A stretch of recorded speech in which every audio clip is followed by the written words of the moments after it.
नमस्कार दोस्तों, आज के इस वीडियो में हम आपके लिए विजया एकादशी की पावन कथा लेकर आए हैं। एक समय की बात है, धर्मराज युधिष्ठिर ने भगवान श्री कृष्ण से पूछा, हे जनार्दन, फाल्गुन मास के कृष्ण पक्ष की एकादशी का क्या नाम है और उसकी क्या विधि है? कृपया मुझे विस्तार से बताइए। तब भगवान श्री कृष्ण बोले, हे राजन, फाल्गुन मास के कृष्ण पक्ष की एकादशी को विजया एकादशी कहा जाता है। यह अत्यंत कल्याणकारी तथा विजय प्रदान करने वाली है।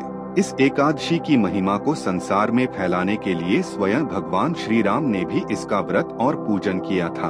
तभी से विजय और मोक्ष की कामना रखने वाले लोग इस व्रत को करने लगे। यह सभी व्रतों में श्रेष्ठ माना गया है। इसके महात्म्य के श्रवण और पाठ से समस्त पाप नष्ट हो जाते हैं। एक बार देवर्षि नारद जी ने ब्रह्मा जी से पूछा, हे जगत पिता, फाल्गुन कृष्ण एकादशी का विधान बताइए। ब्रह्मा जी बोले, हे नारद, विजया एकादशी का व्रत पुराने और नए सभी पापों का नाश करने वाला है। इसकी विधि अत्यंत गुप्त और पुण्यदायक है।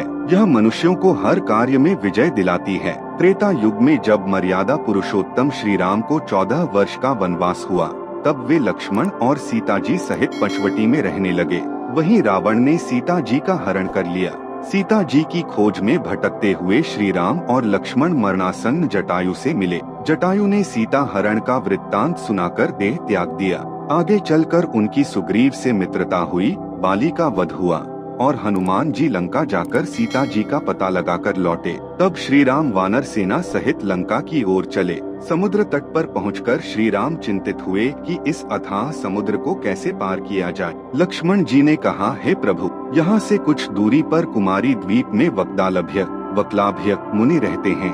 आप उनसे उपाय पूछिए। श्री राम मुनि के आश्रम पहुँचे, प्रणाम किया। मुनि ने उन्हें पहचान कर पूछा, हे राम, आपके आने का क्या कारण है? श्री राम बोले, मैं राक्षसों पर विजय पाने हेतु लंका जा रहा हूँ। कृपया समुद्र पार करने का उपाय बताइए। मुनि बोले, हे राम, यदि आप फाल्गुन कृष्ण पक्ष की विजया एकादशी का व्रत विधि पूर्वक करेंगे तो निश्चय ही विजय प्राप्त करेंगे और समुद्र भी पार कर लेंगे। मुनि बोले, अब मैं विधि बताता हूँ, ध्यान पूर्वक सुनो। दशमी के दिन स्वर्ण, रजत, ताम्र या मिट्टी का घड़ा बनाकर जल से भरें। उसमें पंचपल्लव रखें और वेदिका पर स्थापित करें। घड़े के नीचे सप्तधान्य और ऊपर जौ रखें। उस पर भगवान श्री नारायण की स्वर्ण मूर्ति स्थापित करें। एकादशी को स्नान कर धूप, दीप, नैवेद्य, नारियल आदि से पूजा करें। दिन भर उपवास रखें और रात्रि में जागरण करें। द्वादशी को उस कलश को ब्राह्मण को दान दें। यदि आप यह व्रत अपनी सेना सहित करेंगे तो निश्चित विजय प्राप्त होगी। श्री राम ने मुनि के कथनानुसार व्रत किया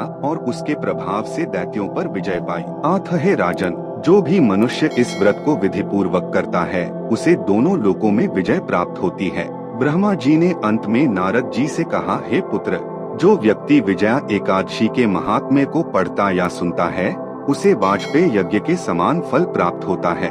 जय श्री हरि विष्णु।